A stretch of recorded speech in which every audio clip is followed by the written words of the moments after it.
You brought up this really interesting point about what Esther had to do with the restaurant, with the placemat. And as I went up to my room during the break, I was thinking about it, and I thought to myself, if I let the universe take care of what I'd like it to take care of, what was on that list? Was it specific? Was it general? Well, it was specific because you carved it out. You have to realize that through the experience of life, of knowing what you don't want, knowing what you do want, you have very specifically put the characteristics of what you want into the vortex. And the larger part of you has not only been aware of them, but has been the vibrational equivalent of them ever since you put them there. And every time you have a new experience which causes you to amend it a little bit, to change it or expand it a little bit, because as you move through life, you do that all the time. The inner being part of you keeps up with it. So you created it specifically, and it stands with such specificity. It stands there really specific. It does. It stands there. It stands there in that perfection that you have assigned. And so now your only work is to allow the perfection that you've assigned to flow into your experience at the perfect moment in time. And that's why we said earlier, when you feel impatience, it means you're not allowing it. Even though it's ready for you, you're not ready for it. And if something that you're ready for comes before you're ready for it, it just bounces off of you. Right. Somebody else doesn't walk away with it, but you don't get it.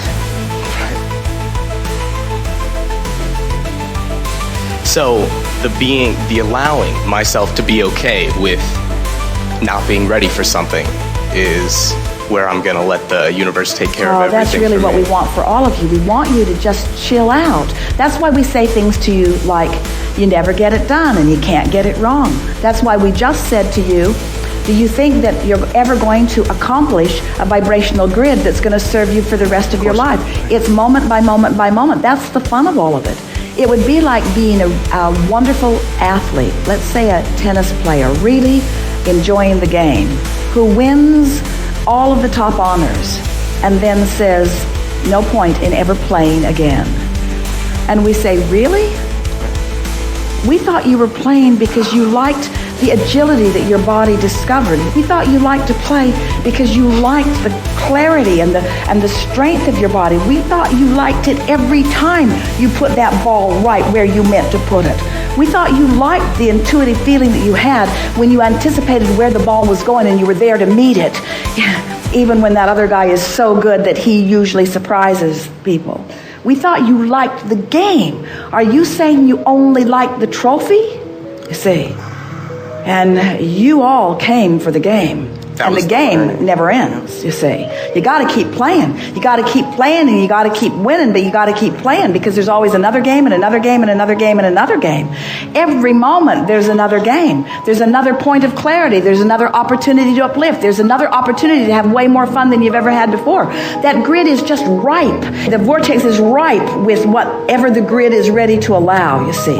Your work is to prepare the grid. Your work is to be ready for what's ready. It's ready. The question is, are you ready? And if you're having fun, you're ready. Right. If you're chilling, you're ready. If you're happy, you're ready. If you're flowing with enthusiasm, you're ready. If you're ornery, you're not ready for what's in the grid you want. You're ready for what's in those other grids. So does that mean that I don't know what I want, or is that I just have to allow it? Oh, we think you know, because negative emotion always means you put something there that you're not allowing. You can never not know. We can pronounce you that. You're not ever again gonna not know. Right. You always know. You might deny. You might deny that you know, or you might resent that you have to hold the vibration. Esther says that to us every now and again. Oh, really? I liked it better before I knew so much. I feel so responsible, and we say, then you're not ready. Feeling of responsibility is not being ready. I feel responsible to my point of attraction. What am I doing wrong? You're feeling responsible and self-critical. You can't allow what's in your vortex if you're self-critical. Well, what do I do? How do I learn? How do I be smarter? By going general. I understand the laws of the universe. I believe that I offer a point of attraction. I accept that I've lived a lot of life and that I've put it there. I know enough from what I've heard and felt from Abraham to know that these laws are substantial and consistent. I don't want to ask to be the exception in the universe. I can go with the flow of the laws. I can do that. I want to be happy. I want to be happy, and I'm willing to do whatever it takes to be happy. I'm willing to stop being responsible if it's necessary to being happy. Now, that's interesting. Oh, I'm no longer going to be responsible. My children will starve. Too specific. Too specific. I'm not going to take on more than is mine to take on. I'm not going to try to control the world. I'm not going to try to control what others are thinking or doing. Lighter, lighter, lighter. I'm going to trust that they all have an inner being. I'm going to trust that they will find their way. I'm going to look for my way and trust that others will find theirs. Lighter, lighter, lighter, lighter, lighter. But what if they don't know what to do? Negative emotion. Too specific. Go general. Go general. Well, they'll figure it out. Everybody's not ready for this leading edge conversation. And what they're ready for, the universe will deliver to them. They'll be fine. A lot of people wouldn't be happy knowing what I'm talking about here today. It's too leading edge for them. They're not comfortable with this leading edge conversation. They're ready for what they're ready for. And they have an inner being who adores them, who has their back, and all kinds of non-physical energies that are focused with them. They're going to be just fine. They're going to figure it out. We're all going to figure it out. We get to play together. Those of us who were ready for one another will come together as cooperative components in each other's experience, and we'll have a really wonderful time together. We're not supposed to ever get it all figured out. There's always more to figure out, more. I'm going to use my point of attention right here and now, my point of power, which is where me and me converge. It's where the non-physical inner being me and the physically focused me is where we converge. I'm going to converge right here in this now moment, and I'm going to feel good while I do it. I'm going to feel good. So then you turn on the television and there's something troubling. Turn it off. Right. You keep thinking about it. Change the subject in your mind. Somebody calls you. It's upsetting.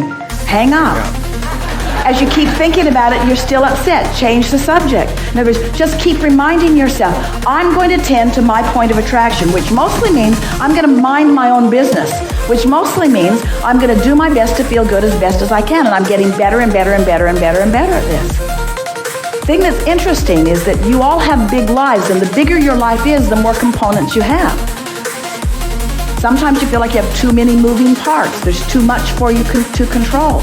But there's not too much for law of attraction to manage. And all you have to do is look among the moving parts, pick a target that feels good to you, focus upon it until you've established it as your set point, lock into it and maintain it, and then law of attraction will give you feedback to let you know how well you've done, you say. But in the locking into it, it's by letting it, by allowing it, right? By letting it come to you. By locking into it, we mean focus upon it until you feel the relief. Right. Let's add this to it. This is really good. Find the general place and lock into it. Find the general place and lock into it till it's boring. Then find a more specific place and play around with it until it feels really good. Then lock into it until it feels boring. And then feel around and find the place until it feels good, and then lock into it. We can offer examples, and we will offer examples of that as we're moving forward. Yeah. So that's where you used this term earlier, vibrational altitude. And I thought that was really interesting, especially coming into the concept of the physical arena and playing the game, like you were just talking about. You referenced that earlier. Yeah. The vibrational altitude is when you can hold, it's when you shift and hold, and when you know it's not right, you shift and hold, right? It's just a process. That's a good picture. Okay. And we would call it vibrational awareness. You see, because most humans offer most of their vibration, and so their point of attraction is mostly caused by what they are observing. And since they are using their visual sense and auditory sense, in other words, you're using your physical senses to observe, you're observing all kinds of different vibrational things. You're watching things on television or reading things in your newspapers. So you are locking onto things because they're around you to see, not being very picky or selective. It's just there to see, so you see it.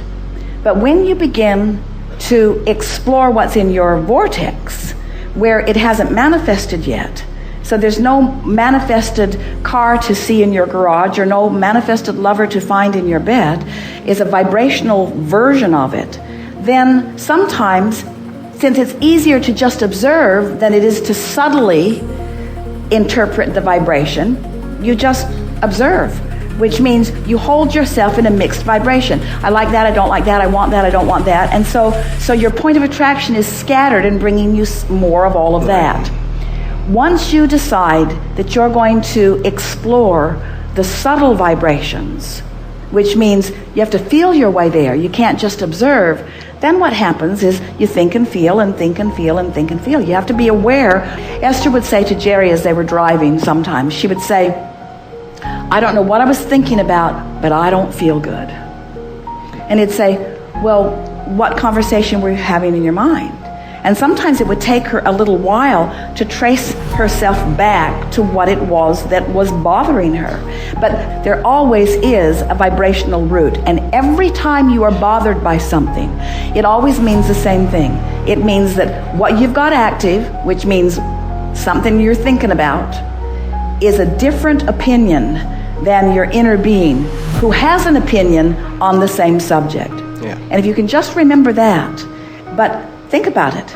We just had this conversation a minute ago. It's really, really the next leading edge conversation that we're going to have in all of this. Your inner being is always more general. Ooh. You're the specific part of it. So your inner being is always more general. Now, stay there with us. You like that? Are you feeling the relief of that? Yeah. Your inner being is more general. Your inner being is focused upon what you want in a more general place. So you can always go back to that more central, more centered, more stable, more sure place, and then reach forward to be more specific again. And you can tell by the way you feel whether you're feeling your way in the direction of what you want. And then once the momentum starts happening, suddenly you come out of what feels like darkness because you're not using your eyes when you're feeling emotionally. And suddenly it all lights up and you know exactly what to do. You see it. The idea flows to you as clearly as it did in your dream when you were flying. Right. And that happened once you've established your vibration. That happened in the moment that you found a way to stop offering the static resistance. Got it. So Vibrational trust fall. So let's apply an old analogy that we've used for a long time because it fits here. Pure positive energy is like the cork up there floating on the surface of the water. Hold it under the water, that's what resistance is. But when you let go, it will float right back up again. So when you stop doing that thing, so don't try too hard. That's really what we're getting at. You're working too hard. And that's why we're trying to get you to go general. As you go general, you work less hard, you find that vibrational place. Friends, we're out here on the leading edge of this, and we're going to stay here and go beyond where we are. But if you will let this week be the opportunity to use your power of general deliberately, and then enjoy the specifics that fill in. By the time you get off this ship, you'll have this. You will. That's all I needed to hear. Yeah. Thank you.